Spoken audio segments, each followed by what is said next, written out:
பட்லந்த படுகொலை தொடர்பாக தற்போது அதிகமாக பேசப்பட்டு கொண்டிருக்கின்றது. இது தொடர்பான சரியான நடவடிக்கையினை அரசாங்கம் எப்போது மக்களுக்கு வழங்கப் போகிறது?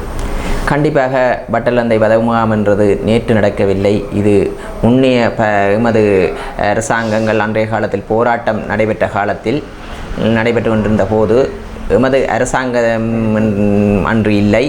எமது இளைஞர்கள் அன்றைய அரசாங்கத்துக்கு எதிராக ஒன்றிணைந்து போராட்டம் செய்த தருணத்தில், மக்களின் உரிமைகளுக்காக போராடிய தருணத்தில் அன்றைய அரசாங்கங்கள் எம்மை ஒடுக்கியது.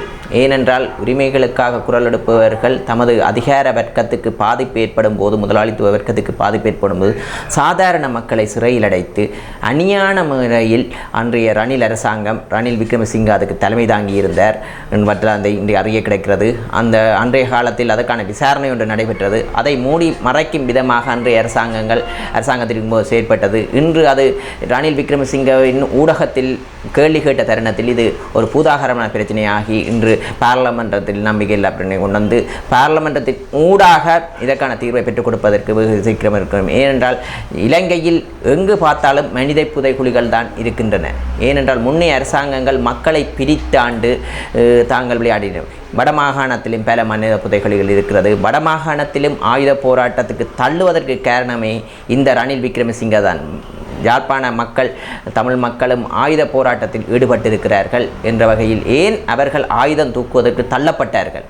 83ஆம் ஆண்டு கலவரம், அதே நேரம் யாழ்ப்பாண நூலகம் எரிப்பு, அதே நேரம் தமிழ் மக்களுக்கு வாக்கின் மீது இருந்த நம்பிக்கையை செயலிழக்க வச்சது இதே ரணில் விக்ரமசிங்க தான்.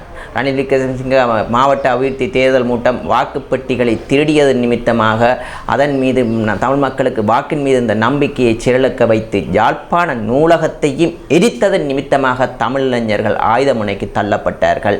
கடைசியாக அவர்களது வாக்கின் மீது இந்த நம்பிக்கையை செயலிழக்க நிமித்தமாகத்தான் தமிழ் மக்கள் ஆயுத முனைக்கு தள்ளப்பட்டார்கள். பட்டலந்தை வதை முகாம் மாதிரி வடபகுதியிலும் ஆயுத முனைக்கு தள்ளப்பட்டு பல இளைஞர்கள் உயிரிழந்திருக்கிறார்கள். அது தமிழ் இளைஞர்கள் மட்டுமில்லை, நாங்கள் நினைக்கிறோம் சிங்கள இளைஞர்களும் இதில் உயிரிழந்திருக்கிறார்கள். இந்த போராட்டத்தின் ஊடாக சிங்கள இளைஞர்கள் இது ரெண்டையும் நாங்கள் ஆராய வேண்டிய தேவை இருக்கிறது.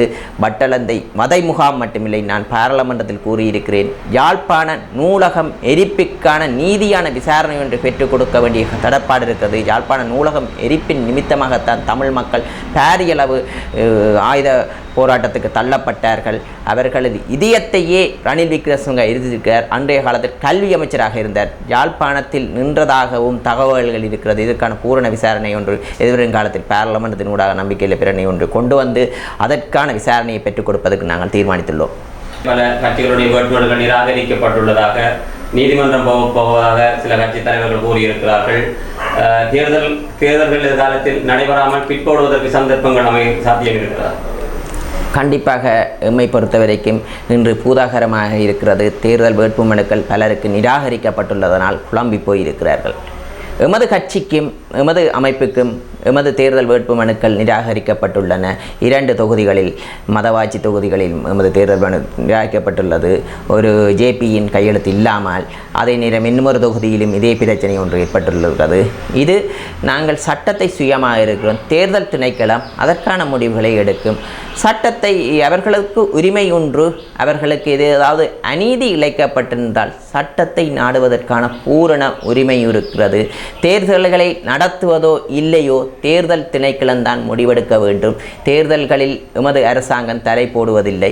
தேர்தல்களை வெகு சீக்கிரமாக நடத்துவதற்கு பூரணமான ஆதரவை எமது அரசாங்கம் பெற்றுக் கொடுக்கும். ஏனென்றால் முன்னைய அரசாங்கங்கள் மாதிரி நாங்கள் தேர்தல்களை பிற்போடுவதற்கு சூழ்ச்சிகள் செய்பவர்கள் இல்லை. கண்டிப்பாக தேர்தல் நடக்கும் என்றே நம்புகிறோம். நியாயமான முறையில் தேர்தல் திணைக்களம் நடந்திருக்கும் என்று பூரண நம்பிக்கை இருக்கிறது எமக்கு. இந்த தையிட்டி விகாரை விவகாரம் தற்போதும் புதியதொரு கட்டடம் ஒன்று அந்த விகாரை வளாகத்திலே கட்டப்பட்டுள்ளதாக இன்றும் போராட்டங்கள் முன்னெடுக்கப்பட்டு வருகிறது. இதற்கான தீர்வு எப்போது வழங்கப்பட போகிறது? கண்டிப்பாக தையிட்டி விகாரை என்பது ஒரு பிரச்சனையாக இருக்கிறது எம்மை பொறுத்த வரைக்கும். ஏனென்றால் தையிட்டி விகாரை என்பது அந்த இடத்தில் உண்மையாகவே அந்த மக்களை கூறுகிறார்கள் தையிட்டி விகாரை ஒன்று இருந்ததாகவும், ஆனால் அது இன்று மக்களுடைய காணியில் கட்டப்பட்டுள்ளது. அதுதான் பாரியளவு பிரச்சனையாக இருக்கிறது. எம்மை பொறுத்தவரையும் மக்களுடைய காணியை மக்களுக்கு பெற்றுக் கொடுப்பதே எமது நிலைப்பாடு.